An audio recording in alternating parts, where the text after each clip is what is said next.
Hey guys, Taylor here with Vintage Air. We're going to show you our new 68 to 74 Nova kits for our new and improved Gen 5s. Here on our 68, we'll show you what we've got going on under the hood and inside, so let's take a look. Okay, as you can see behind the grill, we've got our condenser kit tucked in behind your radiators so you don't even see it. That runs to our reduced barrier hose kit over to our compressor and compressor bracket. Those nice new reduced barrier hoses are easier to route, and they go through the fender here back to the inside of the car.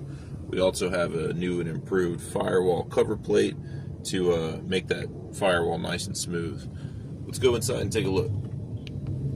So inside the car here, we've got all of our hoses running through our kick panel, so they're nice and tucked away. Those go to our Gen 5 unit with our Magnum Max blower for 20% more airflow. That's going through 2.5-inch air ducts to our underdash louvers here.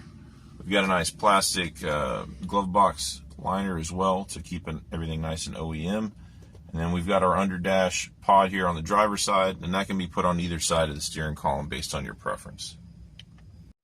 You can also see we got a brand new billet electronic control panel for infinite adjustability and chrome OEM style knobs to keep your dash with that nice factory look. Alright y'all, that's going to do it for our 68 to 74 Gen 5 Nova kits. Stay tuned for our 62 to 67 Novas that are coming out soon, and give our sales team a call so they can get you hooked up with what you need to stay cool in your classic ride.